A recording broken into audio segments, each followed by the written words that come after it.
Olá, estamos começando nossa última entrevista da série sobre licitações, conversando com o Dr. Lucas Furtado, hoje tratando, para finalizar nossa série, sobre a vigência e a extinção dos contratos. Dr. Lucas, por que é tão importante a gente nós destacarmos a vigência dos contratos? Em primeiro lugar, eu devo dizer que hoje é o nosso último encontro, nessa nossa série de entrevistas sobre licitações e contratos.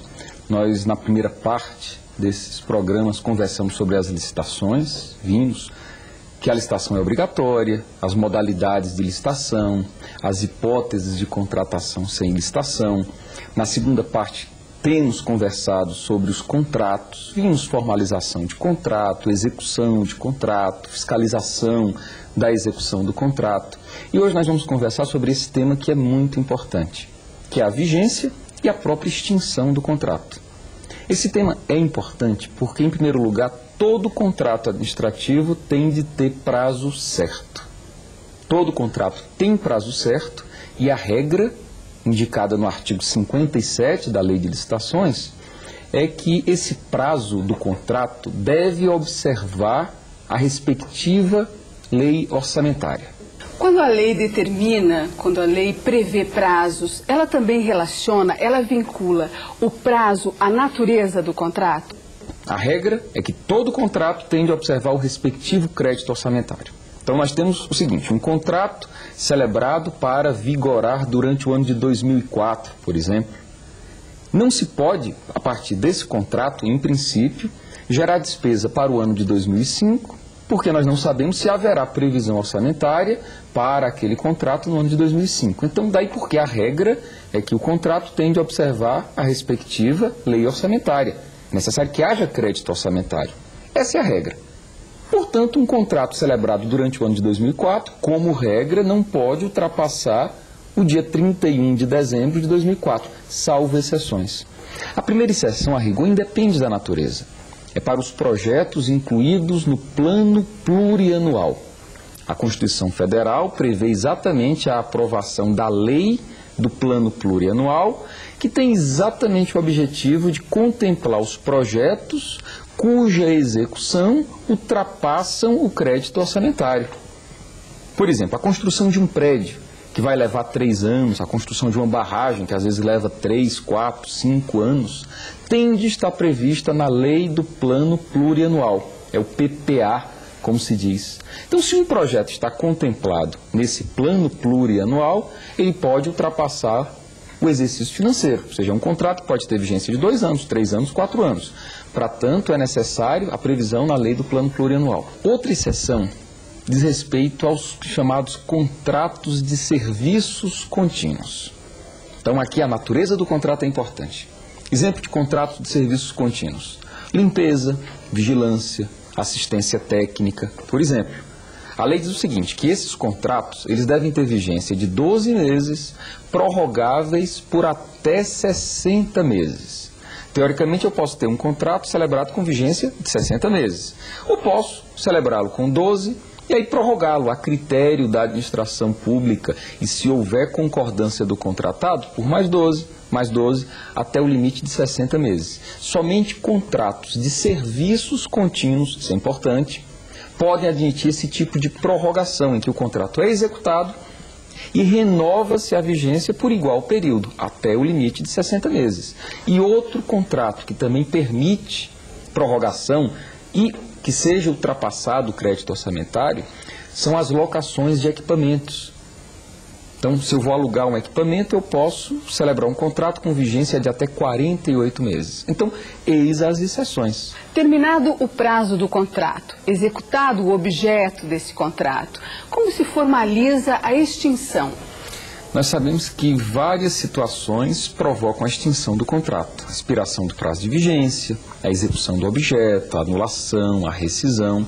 Agora, independentemente da hipótese do que tenha gerado a extinção, é importante observar que o administrador público tem de formalizar todos esses atos. Não é isso? Claro, não deve haver uma burocracia excessiva, mas devem ser formalizados os atos. Então nós temos que foi aberto um processo. Já na fase inicial, quando a administração pública identificou a necessidade da execução daquele contrato. Foi feita a licitação, os atos relacionados à execução foram formalizados, foi iniciada a execução do contrato, os atos relacionados à execução do contrato foram formalizados, não é isso?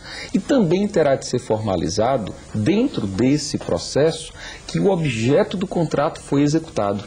O gestor do contrato terá de declarar que o objeto foi executado, tanto em termos qualitativos quanto em termos quantitativos.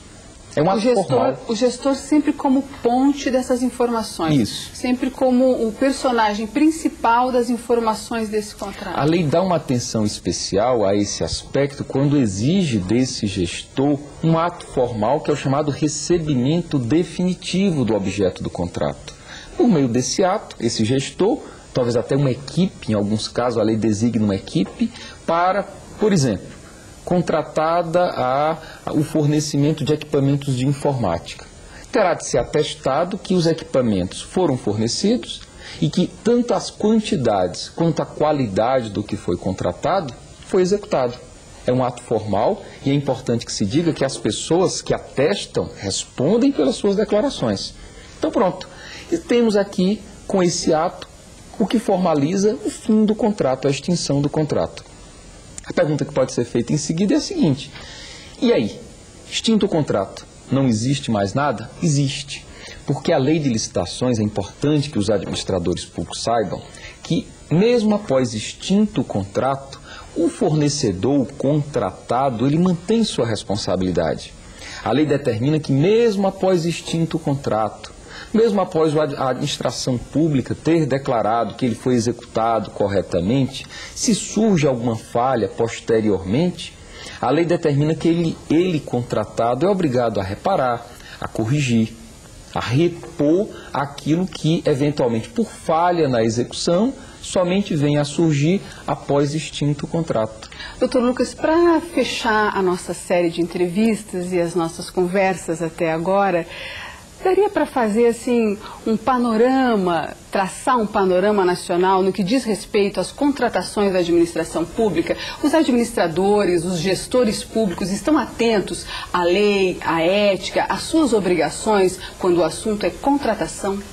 A primeira observação geral é dizer que a legislação é uma só, aplicável a todos os gestores federais, estaduais, municipais, da administração pública direta, das autarquias, fundações públicas, sociedades de economia mista. Então, o administrador público deve ter em mente que ele tem de conhecer a lei, tem de seguir esse padrão legal, mas que nos dias de hoje, algo que é muito importante, que deve ser dito, é que não basta apenas cumprir lei. Nós trabalhamos hoje com regra de eficiência. Nós sabemos que a execução desses contratos administrativos geram despesas vultosas. Temos contratos que, em alguns casos, ultrapassam a cifra dos milhões de reais. Então, o administrador público deve saber que ele gasta dinheiro público. Então, além de cumprir a lei, ele deve preocupar-se com a eficiência do contrato. Deve haver um planejamento adequado. Nós sabemos que a melhor forma de aplicar corretamente recurso público ou privado é fazer um planejamento. Então, o administrador público deve planejar. Ele deve procurar aplicar os recursos públicos como se fossem recursos dele próprio, para que seja aplicado corretamente. E dizer que existe uma fiscalização hoje em dia, que nos dias atuais está sendo incrementado em muito poder da administração pública de fiscalizar. Então, se não por consciência, ao menos por temor de uma fiscalização, devem os administradores preocuparem, sim, com o cumprimento da lei, com regras de moralidade, com regras de eficiência, com regras de publicidade, porque é a melhor forma do administrador público dar uma resposta à sociedade que paga tributos. Doutor Lucas, obrigada por ter estado conosco nessas 10 entrevistas, contribuindo nessa produção do Instituto Legislativo Brasileiro sobre as licitações e os contratos da administração pública. Muito obrigada. Eu agradeço a oportunidade que o Senado Federal, que o Instituto Legislativo Brasileiro deram à sociedade de passar alguns conhecimentos, algumas regras sobre os contratos e sobre as licitações. Esperamos que, o conteúdo dessas nossas conversas sejam de algum proveito, tanto para aqueles que estão do lado da administração pública, quanto para os particulares, mas para os empresários que contratam com a administração pública. Então, para que haja uma boa execução de contrato, o primeiro passo é conhecer a legislação e, nesse ponto, está de parabéns o Instituto Legislativo Brasileiro do Senado Federal pelo programa. Muito obrigado. E obrigada a você que nos acompanhou nessa série de entrevistas sobre licitações e contratos da administração pública. Essa parceria da TV Senado com o Instituto Legislativo Brasileiro. Obrigada por ter estado conosco em mais essa produção.